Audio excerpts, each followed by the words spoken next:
She slammed the stack of papers onto the table like she was wrapping up a business meeting, not walking away from 15 years of marriage. Sign these and leave. I want you gone by tonight, she said, her tone flat, as if she'd practiced the line in front of a mirror. Next to her stood a man, probably in his mid-20s, wearing a smug grin and a shirt that fit a little too tightly. He stayed quiet. A small child clung to her leg, 4 years old, confused, and not mine.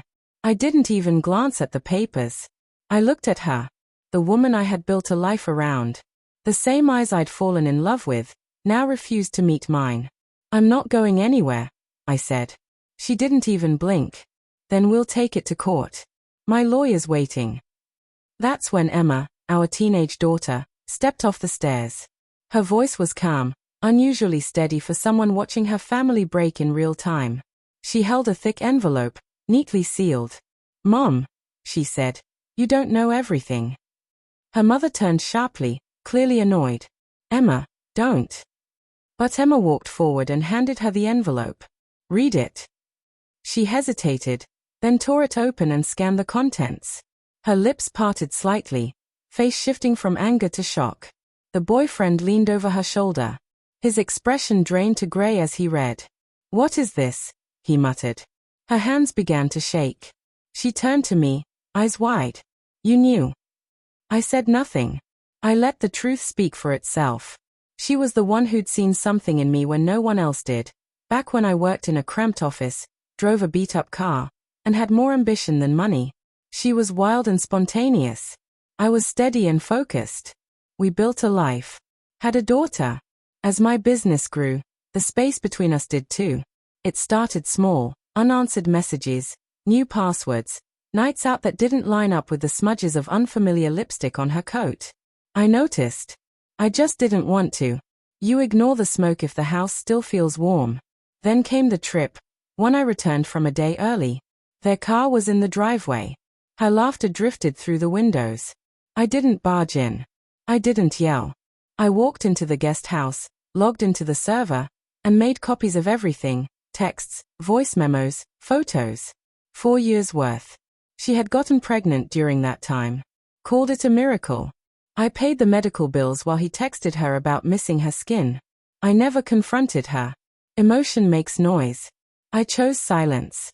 And in that quiet, I started rewriting our future. First, I moved all shared assets into an LLC under Emma's name. Legally solid. Ethically untouchable. The business changed hands through layers of trusts. Her name? Nowhere. Then I hired a forensic accountant to track every penny linked to her affair. Hotels, flights, dinners, all charged to our joint account. Infidelity paid for with marital funds? Grounds for financial fault. Next, I uncovered the boyfriend's real name. 2 criminal records, one sealed from his youth, the other a recent assault charge pled down to probation. I documented everything, paper trails, surveillance footage, GPS logs. Completely legal with shared property. She handed me all the ammunition herself. Then I wrote a letter, not to her, but to Emma, explaining it all, the timeline, the proof, the plan. She didn't cry. She just asked, what do you need me to do? And now, back in the living room, my wife stood shaking. You hacked into my life, she whispered. No, I replied. I investigated. Her boyfriend stepped back, clearly shaken. This is a trap. You can't do this. Emma stared him down without flinching. You dated my mom while you were on probation. You used money that wasn't yours and submitted fake consulting invoices to my dad's company. That's fraud. He opened his mouth, then shut it again, speechless. I rose from my chair and picked up the signed divorce documents.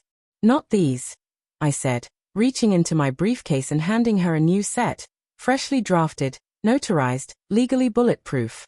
She flipped through the pages, her expression tightening. No alimony, she spat. You violated the prenup with infidelity, I said plainly. Every incident documented. Time-stamped. Digitally archived. I'll fight this, she snapped. I gestured toward the sealed envelope. Please do. We'll subpoena your phone records, your affair partner's financials, hotel staff statements. Everything. Then I added, child support for your 4-year-old won't be my responsibility. A paternity test will confirm that. The room fell silent, broken only by the soft breathing of the child. The boyfriend turned toward her, betrayed. You said he wouldn't push back. He wasn't supposed to find out, she hissed. Emma took the signed document from my hand and slipped it into the folder. It's done, she said quietly.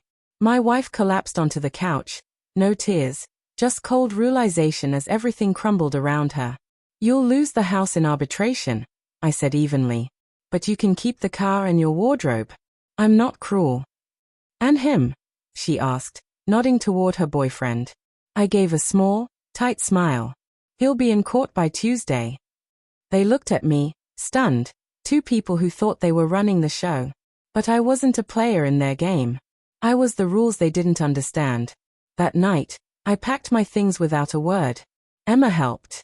As we left, she turned back once, just for a moment. She thought she'd win, she said. She thought I'd crumble, I replied. But I don't.